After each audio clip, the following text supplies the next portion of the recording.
Hello again.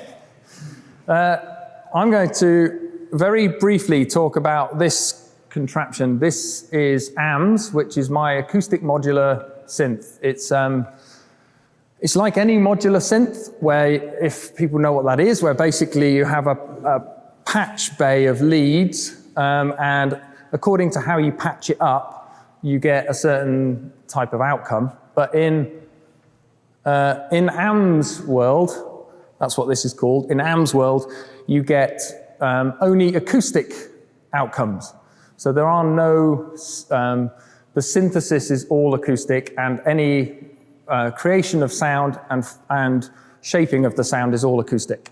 But it's still controlled in the same way through something called control voltage. So it means that, for example, in this case, Antonio can code it and it will do some stuff, but in a more normal setting for modular gear, it can be controlled by stuff like this gadget here, which is a sequencer, or other modular equipment. So you can patch in just standard off-the-shelf modular gear. I actually did write some things down, so I'm going to get those. So because we don't have loads of time for me to go through all of the modules, we're going to let that unfold during the performance. And you'll get a better understanding of why AMS exists, hopefully, at that point. Because Antonio's here, I wanted to touch on an aspect of AMS that I've always found a little bit frustrating, which is the control side. So this piece of equipment is quite a standard piece of equipment. It's by a company called Arturia. It's called a KeyStep Pro, and it allows you to do a series of kind of sequenced passages. And if you get very good at using them, it's a very clever piece of kit, because it allows you to do all sorts of different length loops and quite big changes quite quickly, which a lot of step sequencers are not so good at. Nonetheless, firstly, I'm not very good at using it, but also I find that it's still very restrictive. It's still a constantly looping source, where that's not always what I want. And it has a kind of single timeline that underpins it all the time. And so Antonio's work, I'm going to consult this again. Antonio's work, being live coded, is very different. He's going to demonstrate what that can potentially mean. But basically, there's much more flexibility to have separate timelines running, different things going off at once, big changes to the whole thing, and just a different level of control to how some of the control systems that I tend to use work. Also, I like the division of labor. So I think, and maybe this is just a reflection of me, I mean, I'm getting old, I think doing all of the stuff on your own is kind of, it makes me stressed. I find it really hard. So if I'm simultaneously trying to control all of what AMS is doing and adapt the sounds that it's making and kind of rub my head and pat my tummy at the same time, it's just too much stuff. And in the past, I've played with people before where I've done electronic music, and all I've been in control of is the effects chain to whatever audio they're producing. And for me, that's kind of just a lot better than trying to let's say play a guitar, but also stomp on a load of pedals and cut up some loops and do all of that together. I've always liked to work as a duo and separate those two things out. And with AMS, I found I was just doing it all on my own, and it was stressing me out. So Antonio is a way of collaborating, bringing new ideas to it, but also it means I don't have to do every aspect of it in a performance. I think Antonio should tell you about live coding next. Hi again. So, hi, thanks for that introduction, Sam. So my name's Antonio Roberts, and I'm an artist, musician, based in Birmingham, so not very far away. And yeah, so I'm going to just talk to you a little bit about what live coding is and how I'm going to be using that. So I'll be showing most of it all on the screen. So if you look there, I'm going to consult my laptop. And hold on. Beep, boop. Ta-da. So this is going to be basically a little bit of a very quick, almost tutorial, like introduction to what live coding is. So you already heard about what a step sequencer is, but if you don't know what it is already, say you've got a measure of time, a bar or 1 second, and what a step sequencer will do will divide that second into usually 16 steps, so 16 equal steps. And if you think about a lot of electronic music, it's all very loop-based, so you have So you have one idea that gets looped over time, and then that's a dance song. And what the step sequencer will do is, on every one of those 16 steps, you're saying, hey, maybe like play a drum here on step 1 for something and something to make a beat, a 4 to the floor beat. And then on the off beat, add a hi-hat. So then you've got a normal dance beat, I guess. But in many ways, you're kind of restricted to the hardware. You've got those 16 steps, and maybe the hardware might have some things which can make it so that you can chain different patterns together. So instead of just 16 steps, you have 32, 64, etc. But again, there are limitations in the hardware, which do breed creativity, but there's limitations. With programming, however, and live coding, you can have a dynamically sized step sequencer length that changes over time, and then you can use fancy maths to also generate other patterns and things. So I'll give you a very brief example.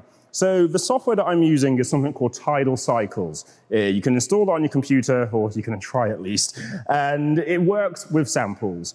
And you have to excuse, I'm gonna just remove some of this code, and let's hope my sound still works. So all I'm going to do here is play a sample called bass drum, and let's see if it plays.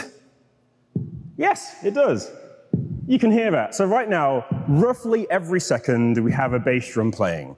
But maybe I want 2 bass drums. Oh, sorry, 2. And so now, see, 2. You can see what's going to come next. 4. And see, already we've got a bit of a dance song. And if I go back to what I was saying before, add on the offbeat, a hi-hat. I just muted it for a second. So let's do D2. Sound, and rather than playing a sound, I'm going to put a rest in, so that's going to play silence, and I'm going to play a hi-hat. So it's not quite where we want it, so I'm going to use a function called fast, which is going to play that same pattern, the offbeat and a hi-hat, twice as fast. So if I do this, fast 2, you get... Okay, not quite the same, not quite what I wanted. So let's do fast 4. Hey, there we go. Now we're in the club. And then finally, I'll add in a clap as well. So the clap will be slower and on the offbeat. Let me just move that up a bit so you can see it. So now, if I run this, not quite, so let's put fast there as well.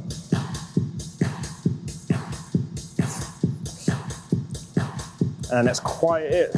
So you see, you can do some things like that quite quickly, just with that little bit of code. And I'll just show one last small example, because we've got that constant 4/4 beat going on, but we can do some more. I'm going to demonstrate a little bit of fancy maths. It's not really fancy maths, but whatever. So this, and maybe I want to divide the 3rd beat into another quarter, well, division again. Here we go.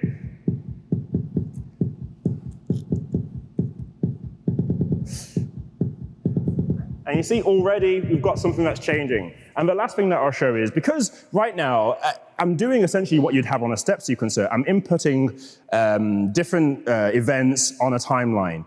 But maybe I wanted it so that every, say, 4th cycle, that pattern at the top changed somehow. And that's where we can use conditional logic.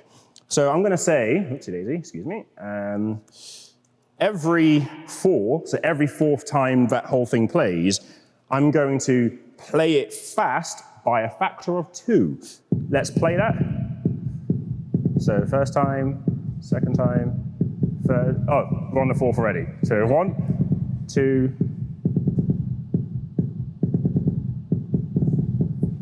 I could do it fast 4.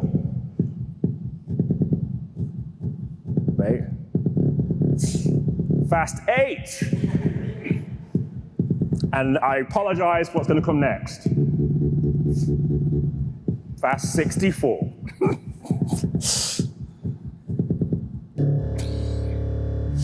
Hush. So that's really what we're doing with live coding. And what I like about it is it's quite immediate. Whatever I type in, and then when I run it, it will run, and I can change things quite quickly. I can make the whole pattern do something by typing in one function, which is not better than hardware by any means, but it's just a different way of doing things, which for me is more immediate. And I'm not a programmer by trade, but I can use this.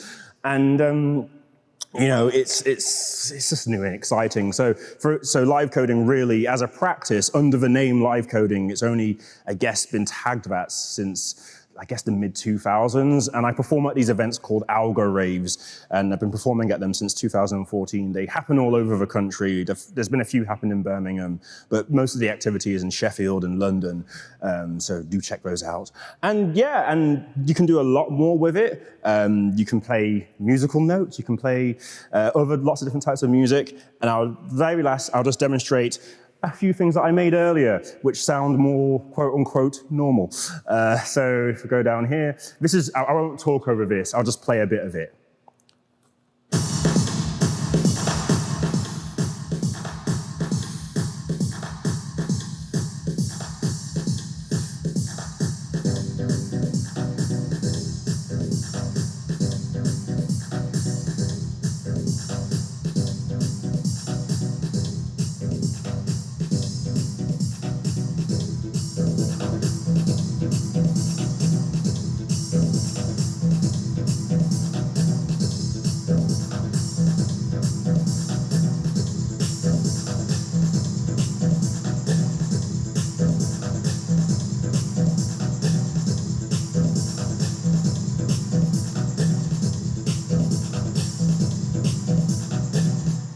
So that's just one I made earlier, and in performances, live coding performances, some people will improvise completely on the spot. Like, they will have bits of code that they refer to or musical styles which they play very often, and they will just make it all up on the spot. Some people, like myself, as you saw here, will have it pre-written. I like to do a mixture of both because, as you can imagine, typing on stage with everyone watching you makes you a bit nervous and you make mistakes. But sometimes the mistakes are what it's about, like seeing that it's a live human being typing and not just a computer generating all. That's part of it. And at these events as well, we usually do show our screen so that people can see that it's someone doing something. It's not just pressing play on a button. That's really what I do. And I'm really excited to be playing with this because I'm going to be controlling this machine using this code, which our rehearsals have been great because we've had to essentially create a third language. We've got this language, and somehow having to make both of them talk to each other and understand each other, which has resulted in, we've only had a bit of smoke happen once, actually. Only one thing got set on fire. So I think that's kind of a win, personally. But yeah, and so what you'll see later is improvised. We do have some of the code written out so that I know which bit is controlling what, but how it unfolds, how it changes, I'm going to be watching Sam, Sam's going to be watching me, and we're going to hopefully make a nice racket. Cool, thank you for listening. Cool.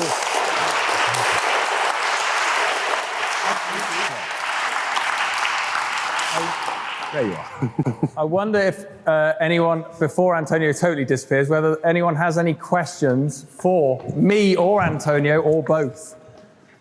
No is fine. Hello. To do live coding. I've always been, I guess, a bit interested in making art with computers anyway, and it was actually through a friend, Shelley Knott, who I used to be in a laptop band with. So again, always been in the area of it all, and she just introduced me to the community, and the community of live coders is very friendly. They really want to like show off what they do and really want to demonstrate it. So, and now these days it's a lot easier. If you were just to search for live coding, you will see plenty of tutorials out there and people willing to help. One of them might even be me. So, but yeah, it really is just an interest. Yes. Not in the slightest. I have a guitar, but everyone does, so I'm not. But, you know, and a lot of how I learnt all of this was through watching people, because at these live coding events, the code is on screen. So if there's something that you like, you just copy paste it. And, you know, take a screenshot and then do it yourself. And if you like it, then yeah, it's yours. All right, cool. Any more questions? Yes, Jason.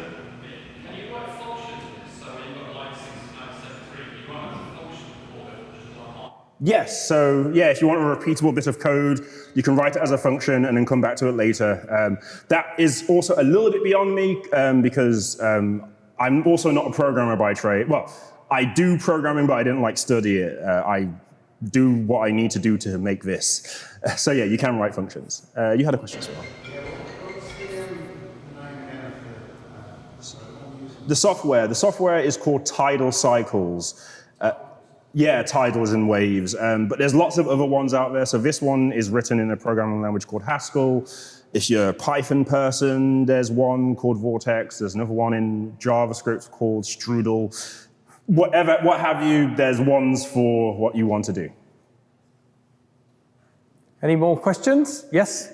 I was wondering, with the numbers you set and the names you've given, because I'm not called that, I don't understand much of it. Are these like preset sounds that come with the software, or are these things that you've designed? Yeah, so with what I was playing, when you download the software title, it comes with a bunch of samples already. So BD is already, it's just a folder full of WAV files on your computer that are in the folder BD, bass drum. So but if you want your own samples, you can call them what you want. You could have cow sound and it's a cow or whatever you want. But you can also, as we're doing here, send out MIDI. So if you have a MIDI device, whether that be a VST or a hardware synthesizer, as long as it can receive MIDI, you can send MIDI from here to it, as you will see.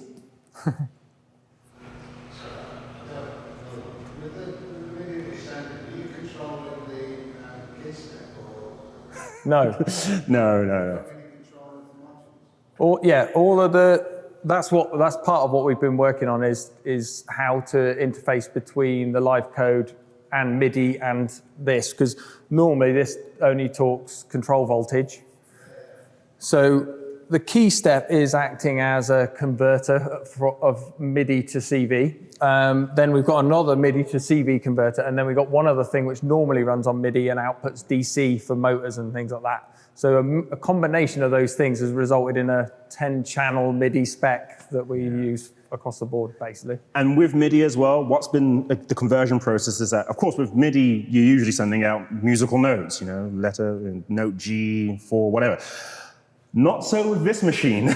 So on one of them, the MIDI is controlling the speed of a fan, which doesn't translate musically. Really, it's not the faster it goes, you get a specific note. So we're having to like work out like, what is it I'm gonna send to make it go at a particular speed. And then also the velocity won't control like, you know, how loud the sound is, it might control the gate of the blower. Luckily, you will see again soon about Save Now. When you see the code, I have left notes on it for myself, but also for you, so you can see which code is doing which. And I have got a few descriptive notes which tell you what it's kind of doing. But hopefully you'll work it out as well. Or maybe you won't. You can come ask me afterwards. Just because time, we're going to say thank you very much to Antonio now, but I'm sure he won't mind if you chat with him about live coding later on. Yeah, sure. Cool. Thank you. Thank you.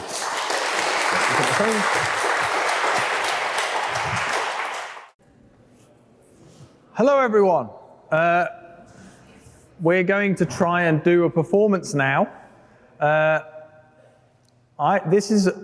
not normally very nervous when I perform these days, but in fact, I have this kind of way of working with my machines, which is that it's okay for my machines to have a certain amount of control of the situation, and for me to have a certain amount of control of the situation.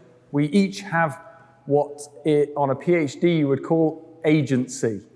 Now, in the case of this, I have reduced my agency to almost zero, because Antonio is going to make the machines do what they do, and my role is simply to shape the sounds that come out of the other end of that control.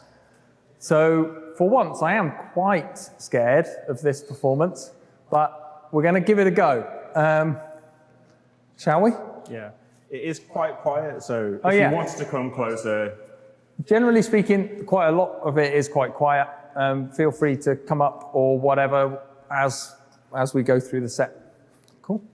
Yes. Oh, I will have my back to you.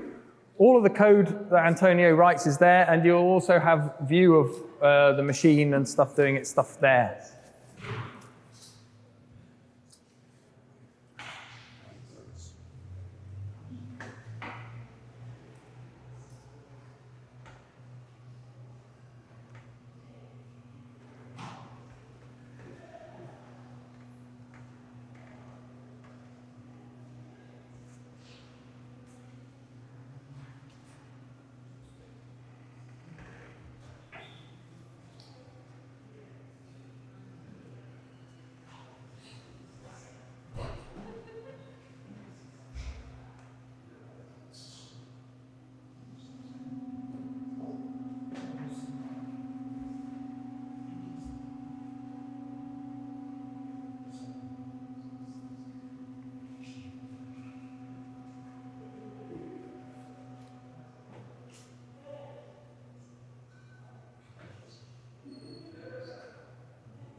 check it out.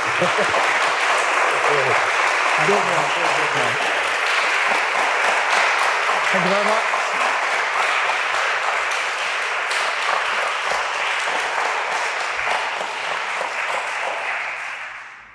Antonio Roberts.